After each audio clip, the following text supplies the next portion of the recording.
What it do, Big Cal's RC Adventures here. Doing a little vlog here. It's been a while, you know. I think I posted a couple weeks ago. I'm a big surprise. The Cookie Monster, aka Nero. You know what I'm saying? Vice versa. You know what I'm saying? So it's been a while. Since I post any videos or anything like that. The updates, what's going on? You know, I got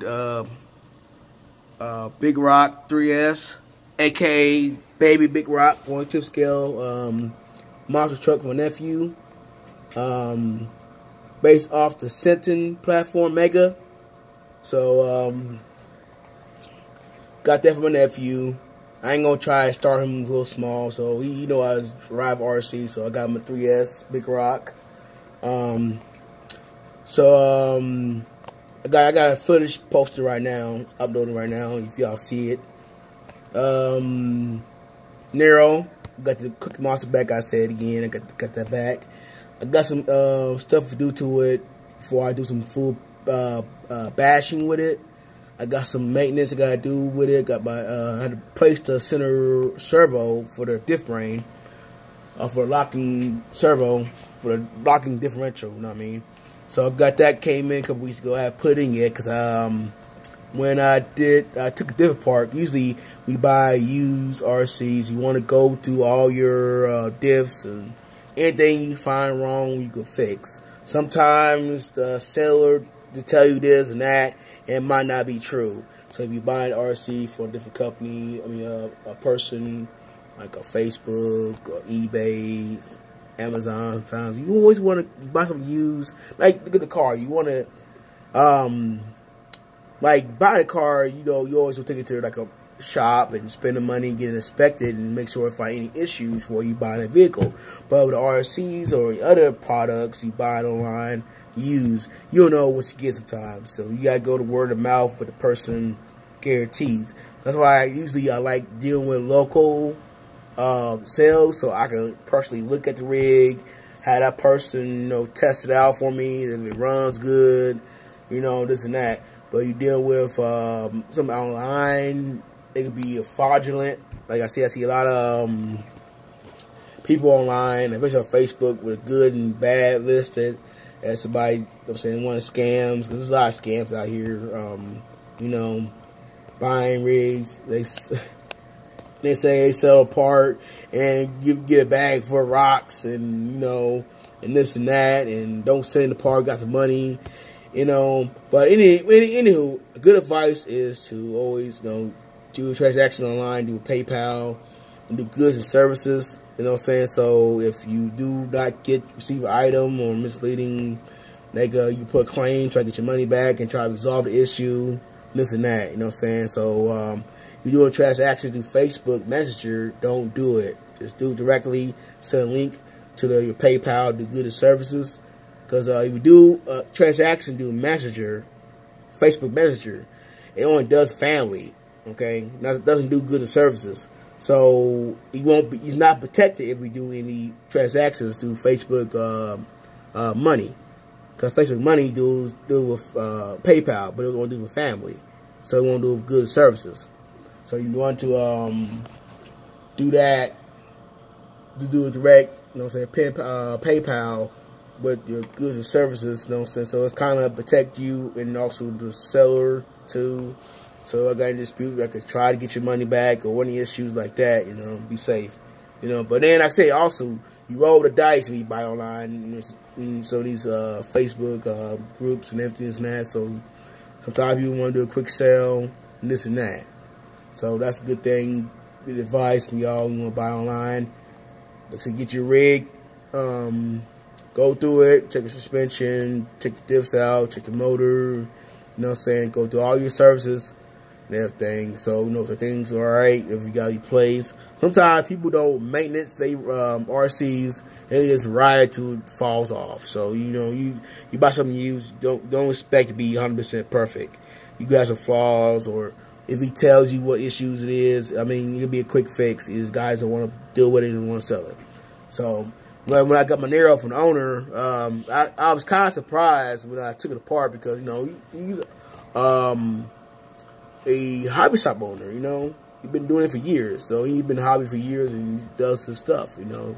He knows his shit. So I got the Nero. Everything said it works. Everything got it. Some reason when I tested it, the center diff well lock, I was still getting ballooning. You know, if you know the Neros, you want like two different versions of Nero.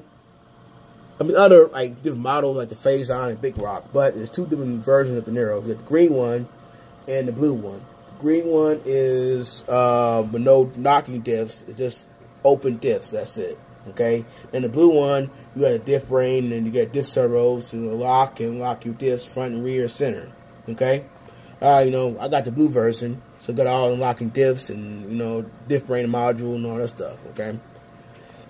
So the center, you know, and give you good heads up, like, on the diffs, on the Neros, they use silicone grease. They don't use, diff oils, okay? So remember, you can change the diff oil to the velocity. Thicker the oil in the center, less ballooning in your front differential, also get power to the rear.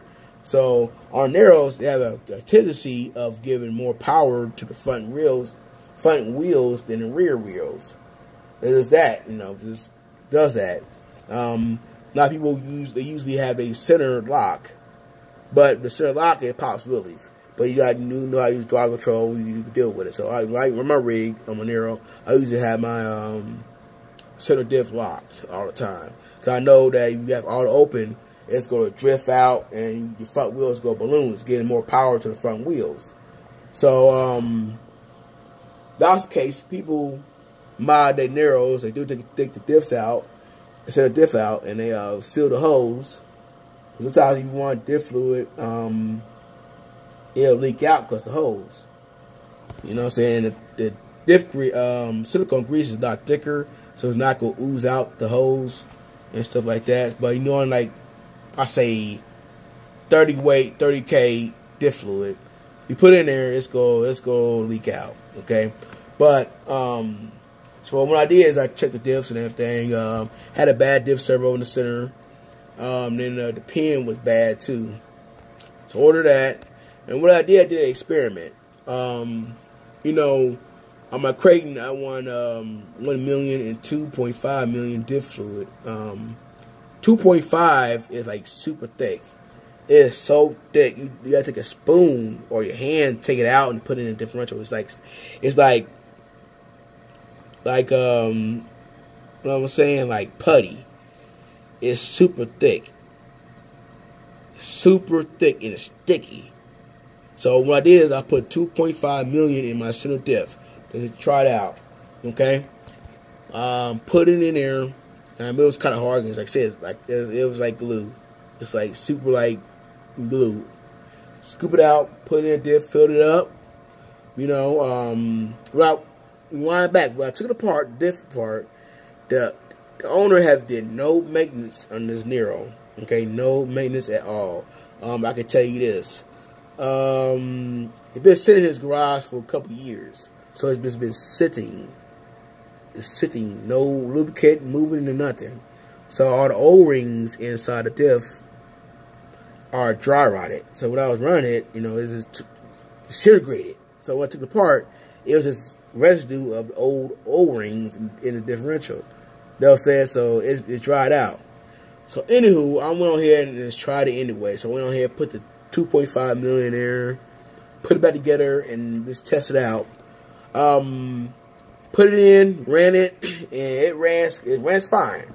Doesn't balloon as much in the front. It does balloon a little bit, but not much.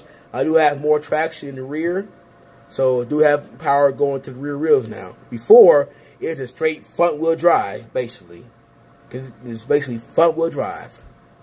That's how I was getting this front wheel drive on blast mode. You know what I'm saying? So it wasn't no power going to the rear. Didn't have much diff fluid in there. Sometimes factory don't get putting that much diff silicone grease in there.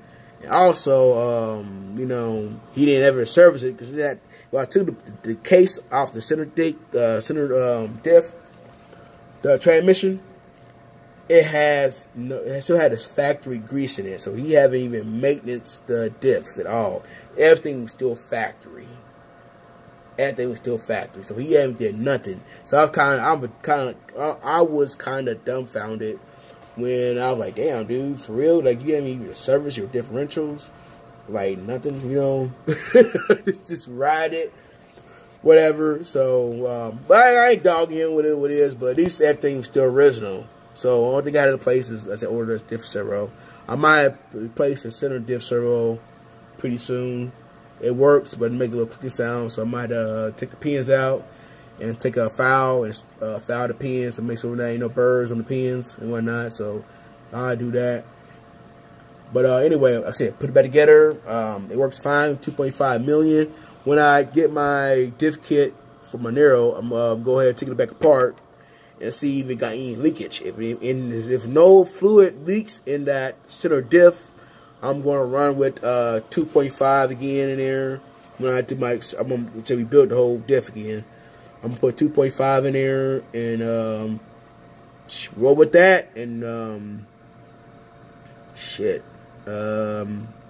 then I'll put the center diff lock in there again. So if I want to truly lock it, I could go ahead and truly lock it. You know what I'm saying? No issues at all. So yeah. Shit. That's what's up. But also update on Kratos. You know, I ain't been riding the Kraton that much. Right now, like I said, Kratos, I need a CVD dog bone for the front right side. Right now it's straightening back out. It's bent, had a crash and bent the shaft. And right now I got it straightened out, took it out and put in the vise and got it straightened out the best way I could. It's still bent, but it's not better than what it was. So pretty soon I'm gonna go up, order some parts for it, and I can still drive it though. So actually, matter of fact, I might go ahead and start rolling with Kratos again. This has been sitting and whatnot. So I got a couple of parts for GPM coming in the mail in a couple weeks. So I'm gonna do that and run that. Couple parts on the Kratos. And shit, that's about it, y'all. You know what I'm saying? That's about it on the updates. But like I said, the Big Rock, it's my nephew, so whatever upgrades he want to do to it, I so help him out, get upgrades for the Big Rock. But my main focus is gonna be on Cookie Monster refurbishing and Kratos. You know what I'm saying? But it starts snowing. Like I said, man, it's cold. I don't like being outside in the cold, so I don't really do any bashing in winter times. I might do a little bit and stuff.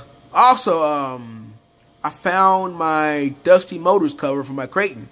So I might do some winter bashing with the Kratos. So I gotta get some more Velcro and mount my Dusty Motors covers, so I don't have to be dealing with the snow that much. I just have to clean out the do a little cleaning, and then also I'm gonna get in the mud and all that type of stuff, and so then actually also got some hop ups I'm gonna do it for the Kratos. I need to order me the center diff cup. I'm gonna probably start with one. Then I'm gonna do do the front and rear diff cups, hot racing. You know what I'm saying? So now I might do Kraton as like a drag rig. I don't know. You know what I'm saying? When we do it with Kratos, I might just bash that more because the Cookie Monster is kind of heavy. So I like dealing with I like to crank this Kratos better than Cookie Monster. So Cookie Monster, I said, op-ups, it gonna be pretty slow because it's a little bit harder to work on. So I got a lot of stuff to take off of Kratos. So that's probably the last thing I'd probably do, probably this summer. But White Ranger Tiger.